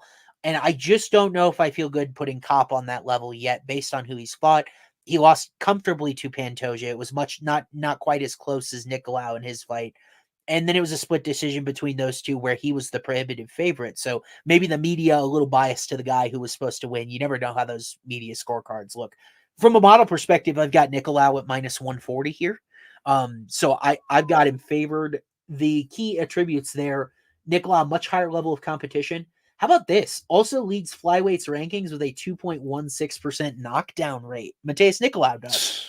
Highest knockdown rate in flyweight. Yeah, that's with Figueiredo leaving. So Nicolau can thank him for that. But this is a dude that if I was putting a flyweight future on, I think I would bet Nicolau to be a future champion in this division. I didn't see. Did you bet a few futures when the markets were open? Yeah, Manel Kape. And I just put out one. I just put out one today on. Let's talk about it at the end of the show, because I got a few to run through, and we'll run through them at the end of the show. Like, is some of the, because I sprinkled 5 of them, and I'll defend my case. If you guys have any future champion bets in there that you placed at what number, please let us know. It's kind of a fun market, right? You get to root for a guy 2 or 3 times a year that you have a ticket on. So we'll get to that at the end of the show. I'm curious. I think this is what's hard for people, is like, I agree that Kape probably in that market was undervalued, but I think part of it was he's got this really tough fight lined up in January, and I don't know if he's going to win it. Yeah, no, I understand. I understand that viewpoint. I'll tell you what I like the most in this fight is the fight to go the distance. I like it's minus 150 right now. Yeah, I think we can get a slightly better number on that, but I just don't see either guy getting finished here. I really don't. I like a high volume fight goes to the scorecards. I think I'm with you. Both of these guys have pretty hefty knockdown rates. Not really a lot of submission danger for either's. It's just recent results are skewing my model toward the under here. But like, as I mentioned with Kape, the level of competition was much lower. Nicolau had a little bit of that. Like, he went the distance with Tim Elliott, but Nicolau finished Schnell. I actually think that his win over Schnell was his first career finish. Yeah, Nicolau has won 6 of his 7 UFC fights by decision. So I think you're cooking with gas, Matty, that he's typically a guy that goes all 15. I think you're getting a good number based off of him coming off of that vicious KO loss. And again, we think that's semi-fluky. So I think you get the fight to go to distance at a great number. I mean, you think about just in theory, the game theory process. I did a little bit of this with Andrade Dern last year. Nicolau coming off a disappointing knockout loss. Kape's won 4 in a row. The value proposition's probably going to be on Nicolau, regardless of how these guys match up. And then we saw their first fight was very close. So, interesting betting number. I'm glad we're kind of aligned on the same page there. And we'll see if we're aligned on this last one. I vaguely remember talking about it before it became a total disaster in Abu Dhabi, like Magomed Ankalaev, Johnny Walker. The wide betting line on this, and it was in their first fight back in October. If you don't recall the fight, it is free on YouTube, on UFC's YouTube channel. You can watch the whole thing. Not a whole lot going on there, but Ankalaev and Walker traded for a little bit on the feet. Ankalaev got a takedown entry, had Walker against the cage, hit him with a grounded knee. And then the doctor asked Johnny Walker what country he's in. And shocker, the guy that cage fights isn't a geography expert, so he doesn't know the answer. And then he ended up stopping the fight. And Dana White was in the cage. It was a whole mess. We're going to run it back for the first main event of the year here. I don't anticipate we're going to see all 5 rounds in this one, but you never know. Ankalaev and Walker, big one. Like, Johnny Walker catapults into the title contention if he can somehow pull an upset here. Magomed, a heavy favorite based on what we saw earlier. Have you changed your perspective at all on this fight from the first fight? Wait, remind the audience as well what you were thinking headed into their first fight. Yeah, so first of all, how in the hell was that first fight not a KO slash DQ win for Yeah, Johnny Walker? that's a It great should have question. been, and I should have cashed. I would have hit big on that. Yeah, I think by the book how the Nevada Athletic Commission would run, that was an illegal strike with intent. Like we saw Cody Brundage get a win over Malkoon like that. It wasn't that one worse. You know why it went that way? Because I was on the wrong side for each of them. I was gonna guess that it was in Abu Dhabi and we had a Dagestani wrestler involved, but Yeah. whatever you might presume, yeah, it did feel like 2023 went that way for us, didn't it? If we had a DQ, we were on the other side, it was going to go the other way. But 2024, we're going to be optimistic, positive. I'm going to guess that we get a definitive result here. What were your impressions from that first fight? I don't know if you had a chance to rewatch it this week, but I'm just curious what your takeaway was because I had one as well. Yeah, I think ANKALAEV can get the takedowns in this fight. I just don't think he can hold. I don't think he can get the control time and hold Johnny Walker down. And I think Johnny Walker on the feet, he's not the better striker, but he's definitely the better finisher. And I think any second of this fight that he's on the feet, he's live for a finish. So this fight makes me nervous. I think Johnny Walker's kind of like a trendy inside the distance underdog that everyone's going to be on. Really? But it's hard for you don't think? Well, I can guarantee you from the money splits I've seen so far at some sources, it is not that way. You got like Really? 85% plus piling in on Magomed here. That makes me feel great then. Really? I like Johnny Walker inside the distance. My heart wants to bet that. My head kind of wants to bet it. My gut's telling me ANKALAEV is going to make it boring.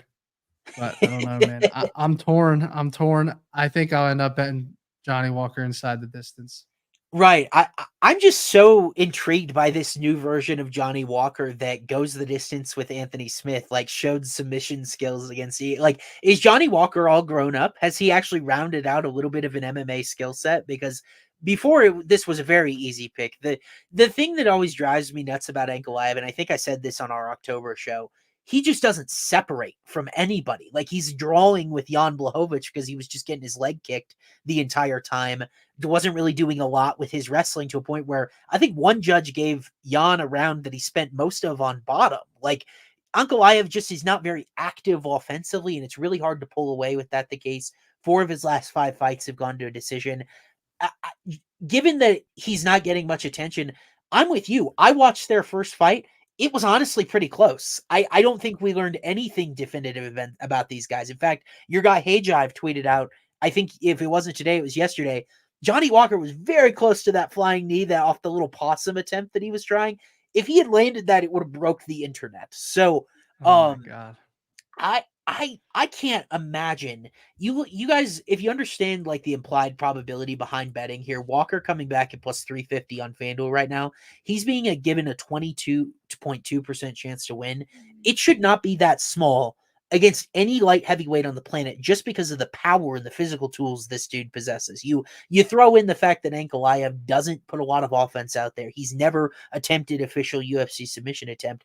I don't know how ANKALAEV covers this number other than Johnny making a mistake and getting knocked out, which is wholly plausible. ANKALAEV, interestingly enough, this line hasn't budged. It was minus 520 when I pulled it yesterday. It's minus 520 now, even though we can reasonably assume ANKALAEV is getting his money at FanDuel like he is elsewhere. It's weird. This is a weird fight. And Maddie, I think I'm with you. If you play Johnny Walker inside the distance around 4-1, you're not really leaving a lot of stakes to an odd fight. The thing I wanted to run by you is my model has this fight 55.5% to see the entire distance. Now, I still am working on an adjustment for 5 rounds, so that's really more so based on the historical finishing rates of 3-round fights, but it likes a little bit of length, which is weird, right? Yeah, well, it's funny you bring that up because based on how juicy his money line is, it almost makes you rethink and taking the finishing equity. Yeah. And honestly, if Johnny Walker's more exciting, does more things, lands more damage in the fight, and it does go 5 rounds. Big reach advantage. You know, he had Anthony Smith in the torture chamber. Johnny Walker by decision plus Plus 1,000. 10-1. 10-1. Jake in chat says he likes Johnny Walker by decision. Takedown defense isn't very good, but I don't think he gets finished on the ground. Takedown defense isn't very good. It's 57%. Striking defense isn't very good, 45%. Like it's going to be one of these fights where if Magomed dominates for 5 rounds, we're going to be like, oh my God, why didn't we see that coming? Like he's clearly the better, more technical guy. But the thing that Walker does is he has these explosive moments. And by the way, he showed pretty improved takedown defense against Paul Craig, was able to keep his feet and actually knock him out from 1 foot, if you recall that. The that sledgehammers. Fight. Yeah, the sledgehammer. The hammer fist. That's the type of variance that a guy like Johnny Walker should never. It's almost like if I ever get Ryan Spann at 4-1, like as a plus 400 dog, like Ryan Spann's just big and he's powerful and he's got submission skills. Like I'll take my chances against anyone in this poor division with that. Like I would take Spann at 4-1 against ANKALAEV. Like Magomed just doesn't quite separate. He doesn't master that control. Remember that close fight he had with Thiago Santos? It feels just like frustrating. It's like you want to see more. You want to see him take that leap. Everyone is saying this guy's going to be a future champion because he's from Dagestan. He's technically in all the right places, but he just doesn't do a lot out there. And like a guy like Johnny Walker is a very dangerous opponent for him. I'm with you, bro.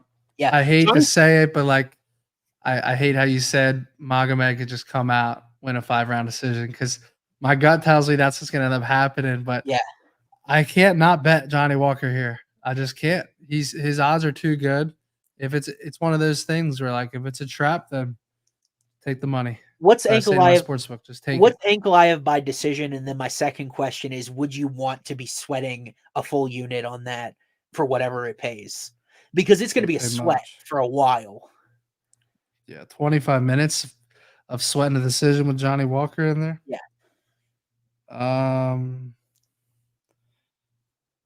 ANKALAEV by decision. Holy shit. Take a guess. 350. You're not going to believe this fucking number. What's ANKALAEV by decision pay? Plus 750. Whoa, dude. And so Walker by decision is 10-1. So the entire fight to go the distance is probably pretty long as well, correct? Plus 550. Oh, okay. I mean, then I don't care who wins. The thing that we do then have to go circle back and wonder, Johnny Walker, no 5-round experience, barely any 3-round experience. Like, do we trust him to not die out in the 4th and 5th round? Right. I think it's quite, and like I could see Walker end up actually taking a point fight in this just because of his reach. Like we saw how measured Johnny was against the Anthony Smith fight. The Anthony Smith fight where he was just willing to be patient at distance. There are just a lot of good things in this. I have no idea. ANKALAEV closed at minus 350 on FanDuel before their first fight. I have no idea why it's so much bigger. I don't know what anybody saw that makes them feel like it should be this much larger. Like that control time really didn't amount to anything for ANKALAEV in the first fight. I felt like Johnny was on his way back to his feet before he got kneed in the face. So right. I agree. Who knows where the fight goes from there?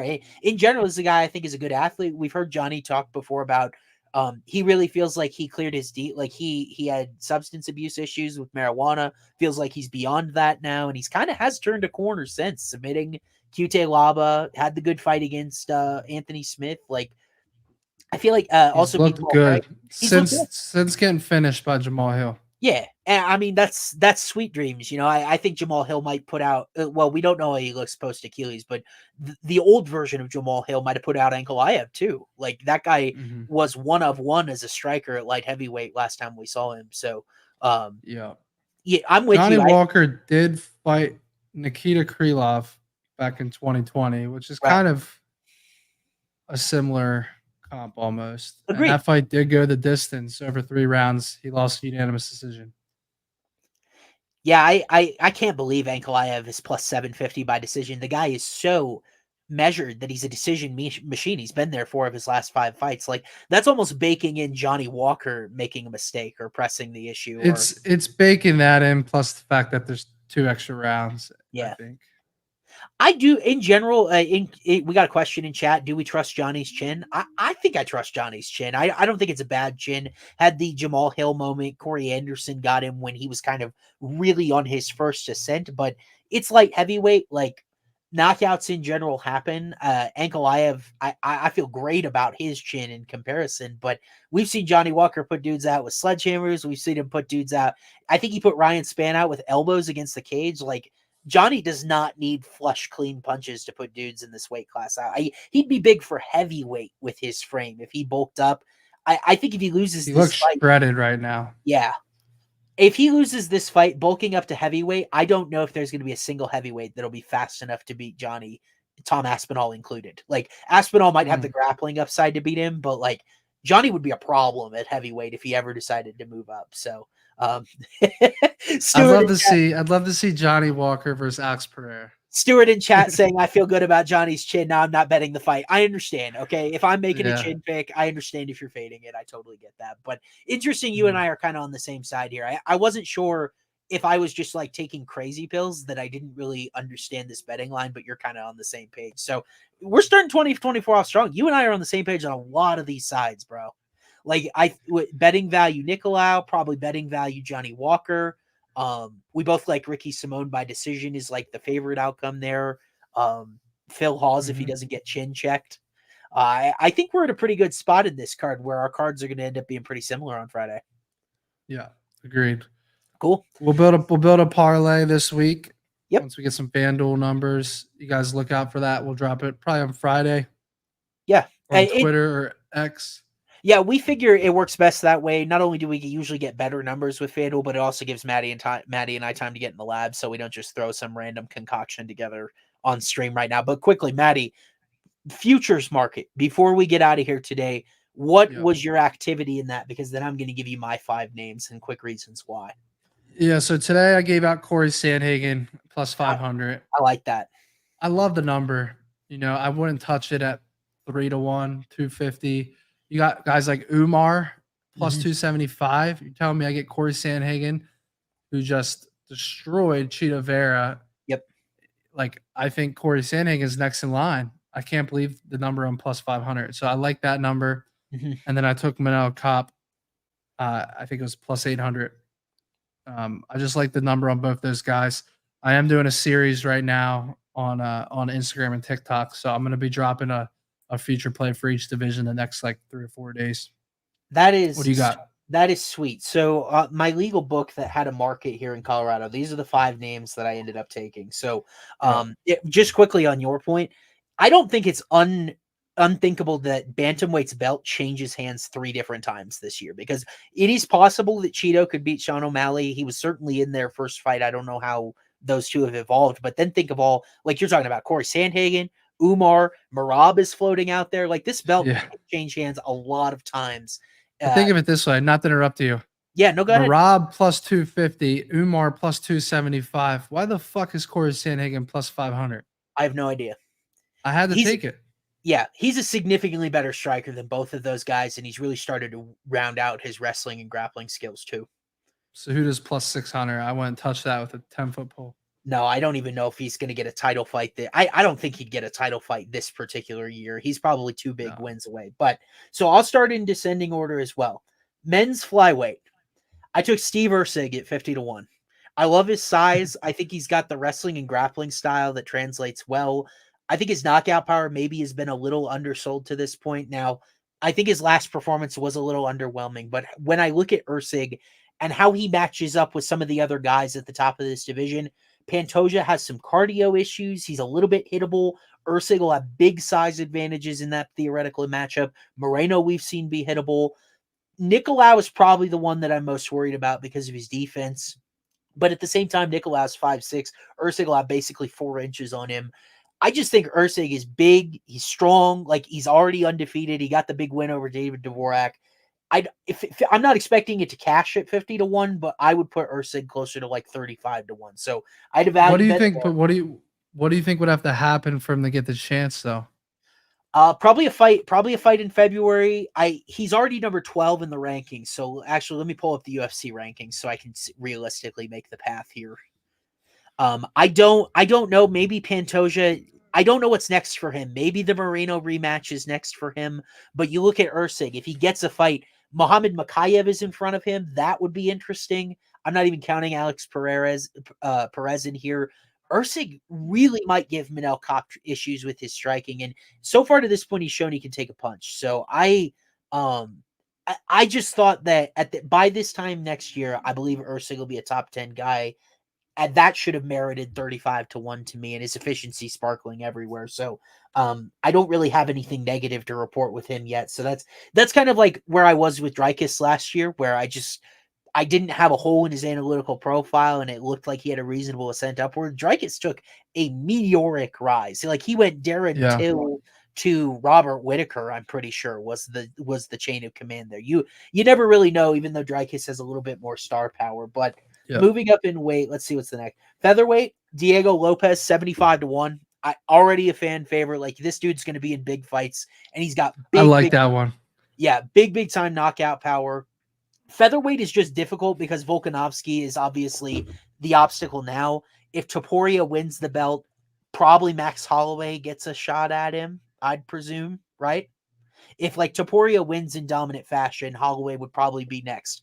But if Volkanovski defends, maybe that's more realistic where other challengers start to emerge. Lopez got that dominant win over Pat Sabatini, and like who is the guy at featherweight that is going to give Diego Lopez a ton of problems? Probably is able to submit a guy more like Edson Barboza. Ige has takedown issues. Giga's one-dimensional. I don't know what Cater's submission defense look like. So like Lopez is going to be in line for these big fights, and so far the dude has just manhandled really, really good featherweights. So what do you think about Diego Lopez 75? I love that number. Yeah. The only thing I don't like, that loss against Brito. Oh, he lost to Brito. Who did he lose to after Brito? Lopez? Evloev. But that was short. That was like on a 4 days notice. Right. So. No. Well, he's got the it factor. He can finish. Yep. He's exciting. And you're right. If he can make an impressive finish in his upcoming whatever his next fight is, then I think, again, I think this has to be late in the year. Yeah. If he can get like a December card, you never know. He's electric, bro. I just like the number on that one. The first one's a little, I'll tell you that I love that at 75-1, a hell of a lot more than your 50-1 pick. Okay. Okay. I do see flyweight a little bit more open just because Topuria and Holloway are a pretty big. I agree. But the thing is, I'm getting in on that with you. I'm riding. Yeah, UFC is not a meritocracy. If you are a star, if you like Sean O'Malley's resume did not deserve a title shot, but he was a star. And so like Diego Lopez has a little bit of that. Here's another one I think you're going to like. I saw your boy Clint on this as well. Benoit Saint Denis at lightweight. I got that at 35-1. The way he put out Matt Frivola, if he did not die in that Elijah Zaleski dos Santos fight, I don't believe a finish is possible. And you look at how lightweight is shaping up, some of the guys falling from that territory. Beneil Dariush. Now it'll be very, very difficult for him to get in line, and Makhachev has not been super active as a champion. So 35-1. Saint Denis, big fight against Dustin Poirier early in the year here. If he wins that in dominant fashion, he'll be in contention to fight a Saryuki and a Gamrot and maybe be one fight away. So I like BSD. So let me ask you. Yeah. You got that number before the Poirier announcement? I did. Bro, what's the number now? It had to have gone down because you cannot be in a better spot. Just to have the at-bat against Dustin Poirier. If he goes out and finishes Dustin Poirier in round 1 or 2, you are live as shit on that for later in the year. Let's see what he is now. Okay, you ready for this? Benoit Saint Denis is now plus 450. Sorry, guys. The train left the station. Disgusting, bro. That's crazy. But I got closing line value on a UFC line, so now there's no chance it hits. That's just the way it goes for me. If I get closing line value, it's done. But then let's take a look. You had to be ecstatic when that fight got announced. I did. I'm shocked Dustin Poirier took that fight, to be honest with you. I'm more than shocked. I'm a South Florida guy. I didn't see that coming at all. Uh-oh. I accidentally bet this twice. It's okay. It's just 0.4 units instead of 0.2. Oh, well. How about at middleweight? Anthony Hernandez, 20-1. Dude's cardio is Dude, his cardio is unbelievable. The way I he has love just him. melted and broke dudes at 185. My concern with Fluffy is the level of competition at this point, but the dude outworked and outsurvived and submitted Adolfo Vieira. And I think this might be the weakest weight class for a defending champion because Dricus du Plessis, I love him. He's a physical freak, makes a lot of mistakes. We've already seen Sean Strickland lose to some of these top contenders. Izzy, no idea if he's going to be back in a while. Hernandez is in the rankings. Do we have a fight on the record for him yet, Anthony? I thought he No. had a banger coming up. Oh, wait. Ikram. He's got Ikram next, dude. So that is my God, bro. That one also was after That's I right. bet it. So I mean, Ikram is not ranked currently, but obviously that is a top-notch win if he ends up gathering that. It'll be a tough one. So we'll see. Here's what I'll say about some of your futures. You're in the exact spot you need to be in as far as matchups. I'm very happy with how it's played out so far. And then the last one, the shortest one I took, Azamat Mirzakhanov, 12-1 at light heavyweight. Phenomenal striking accuracy so far. The dude absolutely plastered Dustin Jacoby, who has really just been as competitive as can be with some of these other top guys like Roundtree. I picked Metafield last time out, and now, I just think that Mirzakhanov is on a different level than a lot of other 205ers. Like, I think he clears Rakic. I think he clears Anthony Smith. I think he clears Jan Blachowicz. Like, to me, this is the weakest, most inactive division in UFC on the men's side. Mirzakhanov is a guy that Justin Jacoby win opened my eyes. I don't have a weakness on him at this point. It's funny. I thought he was kind of fraudulent coming into UFC a little bit, but I was very, very wrong, and I've corrected my ways. Not a great number there, but I think a lot of that has to do with how wide open light heavyweight is compared to some other divisions. Yeah. So, like that. And my picks didn't start. Steve Ursig is a goated call at 51. Ursig is the man. I'm on Astro Boy. I understand. I don't think his last performance went particularly strong for him. But he got a last minute opponent in that one. Alessandro Costa stepped in on late notice. And Costa's a guy, he fought Almir Albazi about as close as Ursig. Ursig didn't get the finish, but was pretty dominant in that fight. So I feel good about 50-1. So dude, those are my futures, man. You got 2 or 3 really live ones, in my opinion. I'm going to tell you right now, if I can get Lopez at 75-1, I'm in. I don't think that one should have moved very much because we haven't really got a lot of fight news. Yeah, he's still sitting there 75-1 if anybody wants it. This is on an unnamed sports book. Yeah. I'm kind of just perusing the numbers as we're on streams here. If I wanted to put it in a different state, where do you think the best number is? Like, do you think Circa takes those?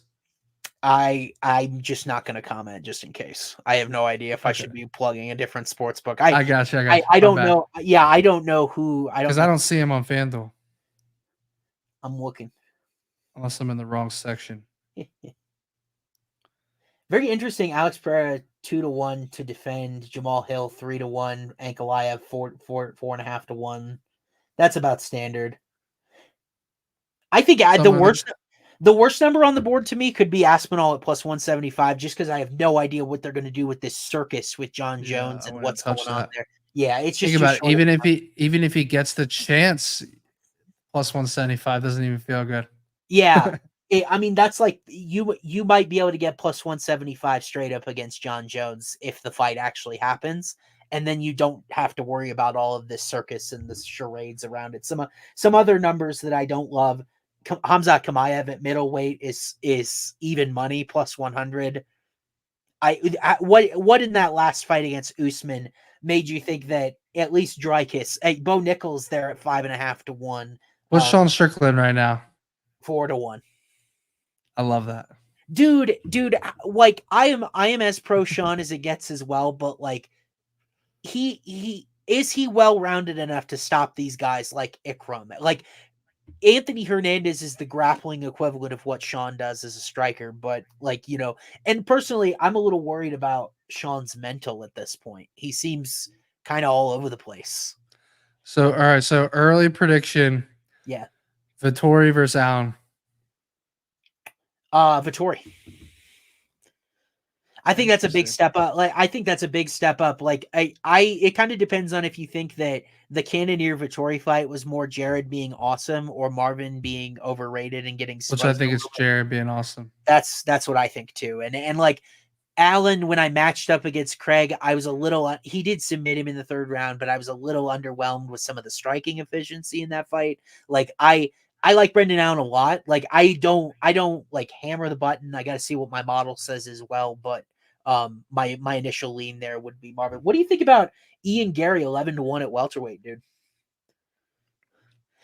You want to talk about I mean, skipping the he's line? got the right. He's got that ability to skip the line for sure. Yeah. I just don't know if he doesn't finish enough fights. Like even that Neil Magny fight, it's like how do you not get Neil Magny out of there? Yeah. But no, he has the ability of the star power, or even just not even the star power, just enough people talking about him, which I guess is similar to the same thing. One of the weirder matchups for Leon too, right? Like the length, the striking, the different layers of striking. Weird matchup for Leon. Might force him into more of a wrestling heavy game plan. So I think what's up? Are you taking DDP or Sean? So we modeled that guy on a show. I think I showed value on Duplessis as a dog. I think I would bet Dreykus. Dreykus is just physically on a different plane than a lot of guys at middleweight. Like my fear with Sean in that fight is wouldn't we favor Robert Whitaker over Sean? I wouldn't anymore. Oh, okay. So you're a little concerned about Whitaker's current form. Interesting. And I think Sean Strickland's a much bigger and more physical guy than Robert Whitaker. Yeah. And I don't think Duplessis is going to be able to impact his physicality on Sean Strickland. Yeah. I think he's going to get pieced up on the feet. Interesting. We'll talk more about that. I got to ask you, because she's your girl, Tatiana Suarez plus 140 in the strawweight market over Weili minus 125. Both of those numbers feel jacked up compared to. I mean, I guess the next closest. I do think it's a 2-person race, though. What about Lupi? What about Lupi at 15-1? I can't get there on her. She's good, but I think those two are on another level. Yeah. You look at some of the I've been so high on Tatiana Suarez. I do think Weili is the toughest matchup she could face, though. Yeah, especially with how much she's shown growth in that wrestling area from the first couple of Rose fights. Like, she dominated Lemos there. Right. Flyweight's kind of open. Grasso's plus 150, Blanchfield plus 210, Fioro plus 300, Valentina plus 350. You have to assume Valentina is getting the rematch soonest. So plus 350 is interesting. Weili, interestingly, in there for a double champ thing at plus 350. That is peculiar. Yeah, 100%. So I don't think there are any other names in this market worth. Wow. I might add one as we sit here. Mayra Bueno Silva, 4-1 at women's bantamweight. Who's beating Mayra Bueno Silva out of that crop of contenders? You taking Juliana Pena, you taking Vieira, and it's not like there's like a rising star. Oh my god, this name list is so this. They've got Jamie Lynn Horth posted on this board. That's how bad this board is at women's bantamweight, bro. I think I'm gonna. So I'm adding a sixth. I'm adding a sixth future for the record. I'm gonna add Mayra Bueno Silva 4-1, probably about a half unit. So I like it. I'll add that just because I don't see anyone else on there that I think would even come close. That's maybe Kayla. Well, Kayla Harrison probably can't make 35, even if she somehow made it to UFC. So right. Who knows? So a little bit of futures fun, Maddie. I'm going to look forward to if you have any of those plays coming out in following days. I'll follow those with hawking ears and probably follow you because Maddie is pretty darn good.